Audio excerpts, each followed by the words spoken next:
agad. Parang marami pa po ako gustong i-explore dito kasi konti pa lang po yung nagagawa kong role eh. Marami pa pong ibang role na pwede ko pong magawa. Ang wish ko nga na magawa is rom-com po.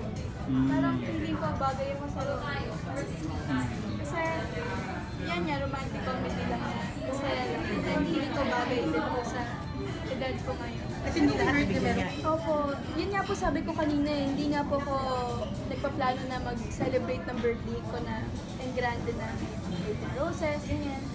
Kaya nagulat po talaga ako na binigyan ako ng Star Events ng concert, debut concert.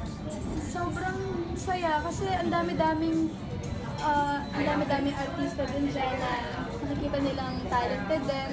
Pero ako yung nabigyan nila ng opportunity para ma-showcase ko yung talent ko sa mga tao. And masaya din po ako kasi mabibigay ko rin po tong gift bilang sa mga fans na sumusuporta sa akin. Di ba kadalasan pag birthday natin, tayo yung nakaka-receive ng regalo. Pero ngayong 18th birthday ko, gusto ko ako po yung magbigay ng gift sa kanila. Pero ano, what's this? Sino yung mga guest na kasama mo? Hindi pa po sure eh, pero may mga guests po na pupunta. Like, pwede mong pagkikinan? Wala pa po. Parang tinitignan pa rin po siguro nila kung sino-sino. Pero kung particular na celebration, wala ba at all? Na Wala po. debut talaga, na naka-gown ka, walang ganun? Kasi, yun nga po sabi ko, wala po talaga akong plano kasi parang ayoko naman po gumastos kasi madami din akong binabayaran ngayon. Kaya gusto ko nga, kain lang kami ng family ko, ganyan. Yun lang po, kaya nahabi din ako kasi isa-celebrate yung birthday ko.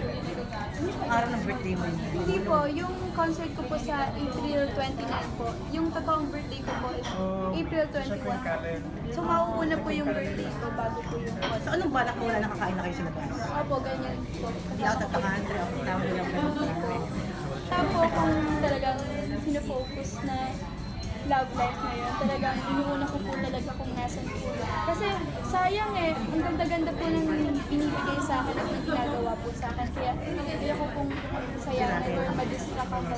Ano pag isa sa mga love team biglang hindi gusto nila mag-hear? Depende na lang. Depende na lang kung sino or kung tawag dito, depende kung matripan ko. Matripan? Ang bakit na, sir? Kung gusto mo rin. Opo, kung gusto ko rin, ganyan.